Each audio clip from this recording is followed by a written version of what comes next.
Vamos lá, terceira série para a nossa segunda aula de hoje, tá? Vocês tiveram a explicação do conteúdo no caderno e agora nós vamos para os exercícios da apostila, tá? Então lá na página 9 da apostila, nós vamos resolver dos exercícios 1 até o 5, tá? Do exercício 1 até o 5, que são os exercícios que falam sobre os conceitos iniciais da mecânica, que nós vimos na primeira aula, e sobre velocidade média, tá? Então vamos lá, o primeiro exercício diz assim: que um pássaro está voando e se afastando de uma árvore. Então, em relação ao pássaro, a árvore está em repouso ou movimento? Então, o que nós vimos lá na questão de repouso e movimento, gente? Sempre que a posição varia entre os dois objetos, eles estão em movimento um em relação ao outro. Então, se o pássaro está voando e se afastando da árvore, a posição entre eles está variando, né? O espaço entre eles está aumentando. Então, significa que eles estão em movimento um em relação ao outro, tá? Então, vocês vão responder lá que a árvore está em movimento em relação ao pássaro e o pássaro está em movimento em relação à árvore, porque a distância entre eles está variando, tá? Essa é a resposta do exercício número 1. Vamos lá para o exercício número 2. O exercício número 2 é uma questão objetiva, de marcar X. Tá? Só também de interpretação de teoria. Então, o professor de física está verificando na sala de aula que todos os seus alunos se encontram sentados. E ele passou a fazer algumas afirmações para que os alunos refletissem e recordassem alguns conceitos que eles tinham estudado sobre movimento. Então, na letra A, o professor diz assim, que o Pedro, que é um aluno da sala, está em repouso em relação aos demais colegas, mas todos nós estamos em movimento em relação à Terra. Então, essa afirmativa está certa ou errada? Então, ó, ele está em repouso em relação aos colegas, é verdadeiro, porque todos estão sentados, então a posição entre eles não está variando. Mas nós não estamos em movimento em relação à Terra, gente, nós estamos em repouso em relação à Terra, porque nós estamos dentro da Terra, e a Terra se move, mas a gente se move junto. A nossa posição em relação à Terra não varia, então nós estamos em repouso em relação à Terra. Então, a letra A está incorreta, tá? Vamos ver a letra B. Mesmo para mim, professor, que não paro de andar, seria possível achar um referencial em relação ao qual eu estivesse em repouso? É verdadeira, gente. Claro que seria uma coincidência muito grande. Mas poderia acontecer a seguinte situação. O professor está andando aqui na frente da sala, se deslocando para um lado. E o professor lá da outra aula, da outra sala, está andando exatamente na mesma velocidade para o mesmo lado. Se eu fosse medir a distância entre eles, um dá um passo, o outro também dá um passo. Eles não estão nem se aproximando, nem se afastando. Então, mesmo os dois estando andando, eles estariam em repouso um em relação ao outro. Tá? Então, essa é a afirmativa verdadeira, a letra B. Tá? A letra C, por que ela é errada? Ela diz que a velocidade dos alunos que o professor consegue observar é nula para qualquer observador humano? Não, se tiver alguém que está se movendo em relação aos alunos, a velocidade não vai ser nula. Tá? Vamos ver a letra D.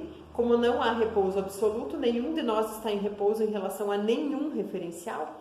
Não, a gente pode estar em repouso em relação ao referencial e movimento ao outro.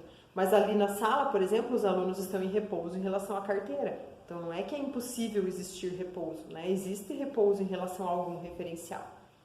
E a letra E diz que o Sol está em repouso em relação a qualquer referencial? Não, qualquer objeto que se aproxime ou se afaste do Sol vai estar em movimento. Tá? Então, a letra B de bola é a correta. Vamos lá para o exercício 3, que também é um exercício de teoria, uma questão de somatório.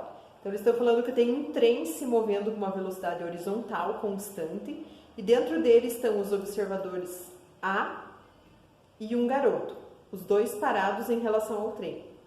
E na estação, sobre a plataforma, está um observador B, lá para fora do trem. Tá? Quando o trem passa, o garoto joga uma bola vertical para cima. Então, a gente vai ter que analisar as afirmações. Então, ó, o garoto e o observador A estão dentro do trem. O observador B está para fora do trem. O menino dentro do trem joga uma bolinha para cima. Essa é a situação que a gente está analisando. Vamos ver a afirmativa 1. O observador A vê a bola se mover verticalmente para cima e cair nas mãos do garoto? Ó, o observador A está dentro do trem junto com o garoto. Então, ele só observa, eles estão se movendo junto com o trem com a mesma velocidade. Então, ele só observa o movimento de subida e descida da bolinha. É verdadeira? Afirmativa 1. Afirmativa 2. O observador B, que está para fora do trem, vê a bola descrever uma parábola e cair nas mãos do garoto. Verdadeira, gente. Quem está vendo de fora a situação, além de ver a bolinha subindo e descendo, ele vê a bolinha se movendo para frente com a mesma velocidade do trem. Então, a trajetória da bolinha é uma parábola, tá? Verdadeira, afirmativa 2. Afirmativa 4. Os dois observadores veem a bola se mover numa mesma trajetória? Não. Quem está dentro do trem observa uma trajetória retilínea. Quem está fora do trem observa uma trajetória parabólica. Tá? Então a 4 é falsa. A 8. Observador A vê a bola descrever uma parábola? Não, linha reta. A gente já afirmou isso na alternativa 1. E a 16. Observador B vê a bola se mover em linha reta, verticalmente para cima? Não, é uma parábola, né? E a bola cai nas mãos do garoto. Então só as afirmativas 2 e 1 são verdadeiras. Então a somatória é 3. Tá? Vocês vão completar lá embaixo, a somatória é 3. Agora, os exercícios 4 e 5 são os exercícios de cálculo sobre velocidade, que a gente vai resolver agora. Então, vamos lá. No exercício 4, vocês têm uma partícula se deslocando sobre uma reta. No instante 1 segundo, ela está na posição A, menos 40 metros. No instante 6 segundos, ela está na posição B, 70 metros. Eu quero saber a velocidade média da partícula. Tá? Então, velocidade média, nós acabamos de ver na nossa aula passada, é distância dividido por tempo. Então, vamos ver lá, ó, do menos 40 até os 70, quantos metros que essa partícula se deslocou? Ó, do menos 40 até chegar no zero, ela se deslocou 40 metros. E ela andou mais 70 metros para frente. Então, 70 mais 40, ela se deslocou um total de 110 metros.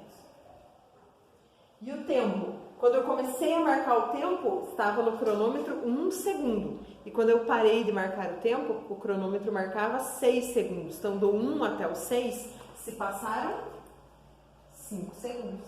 Então, aqui, ó, 110 divididos por 5, vocês vão chegar na resposta de 22 metros por segundo. Tá? Essa é a resposta do nosso exercício 4.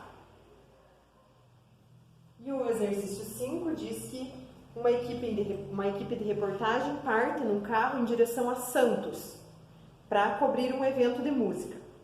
Aí eles saíram de São Paulo. O veículo deslocou-se com uma velocidade de 54 km por hora durante 1 hora. Aí ele parou no mirante por 30 minutos para gravar imagens da serra e depois seguiram viagem para o local do evento e andaram a uma velocidade de 36 km por hora por mais meia hora. Eu quero saber a velocidade média total. Tá?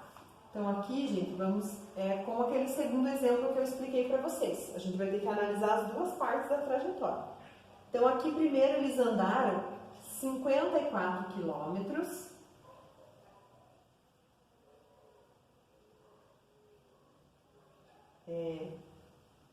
em 1 hora. Tá? Lá diz que eles andaram com uma velocidade de 54 km por hora. Então significa que eles andaram 50 km e que isso demorou 1 hora para acontecer. Aí eles ficaram parados meia hora. Tá? E depois, com uma velocidade de 36 km por hora, eles percorreram mais meia hora. Tá? Marcaram mais meia hora de tempo lá. Então, gente, se eles andam 36 km em 1 hora, em meia hora eles não andam metade? Então, qual que é a metade de 36? 18. Tá? E o tempo aqui foi meia hora. Então, agora nós vamos calcular a velocidade média. Então, a velocidade média é a distância total. Então, olha, eles andaram 54 mais 18. Tá? 54 mais 18. Vamos colocar aqui. Dá 72, né? E o tempo total? 1 hora aqui, meia hora parado e mais meia hora andando. Então, 1 mais 0,5 mais 0,5 vai dar 2. Tá? Então, aqui 72 divididos por 2, nós vamos ter uma resposta de 36 km por hora.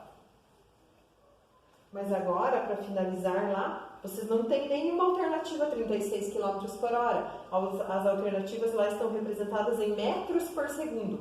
Então, como eu falei para vocês na aula passada, como que eu transformo de quilômetro por hora para metros por segundo? Tem que dividir por 3,6.